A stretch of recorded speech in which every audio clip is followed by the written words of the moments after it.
What's happening here now?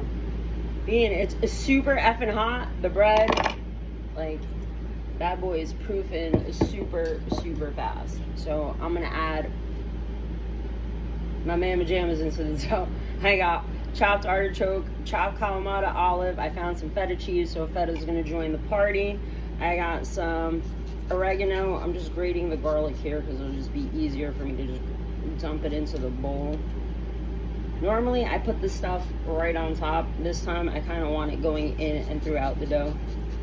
So I'm going to use the stretch and fold method. I'm going to pull out the sourdough method here to add these goodies in. I got my oven preheating to 450. Recipe is going to be in the description. I always share this one. It's easy to make. Have fun with it. Put whatever you want into it. Like I said, my landlord today gave me, she gave me cucumbers yesterday, and she mentioned tzatziki. So it's like, you know what?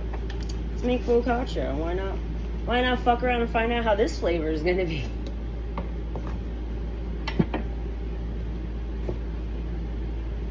So we're gonna do some stretch and folds. 117 when I looked up. I'm still waiting for 7-Eleven, which I believe is gonna be on Saturday. Let's see what the fuck happens. That's just a random rant on my end. Alright, I wet my hands. We're just gonna take all these kids,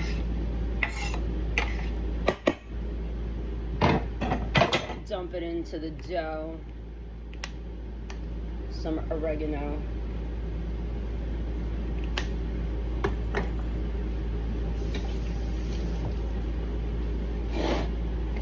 hands in, you're gonna go underneath, do a pull up, pull over, rotate your bowl a quarter turn, do the same thing, stretch it up, drop it on top, and it's up. Quarter turn. I need to get a better angle for the camera, but you know, we're working with what we got right now, and this is what I got.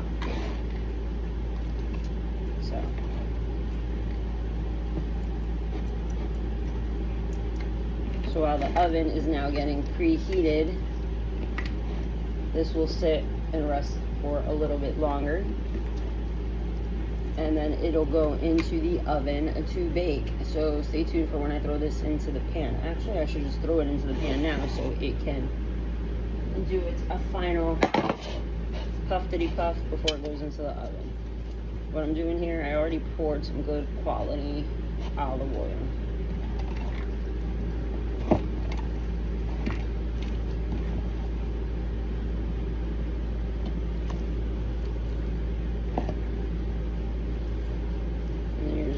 Stretch this out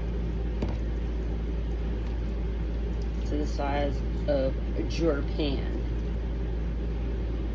And if it's not stretching right away, don't fight it. Let it rest for a little bit and then continue till it's stretched out to the whole size of the pan that you're using. I don't even know what size this is. I'm gonna say it's a quarter sheet tray because obviously I'm on an RV, so I have a little smaller oven and we're just adjusting to the new environment. But stay tuned, 333 as I end it.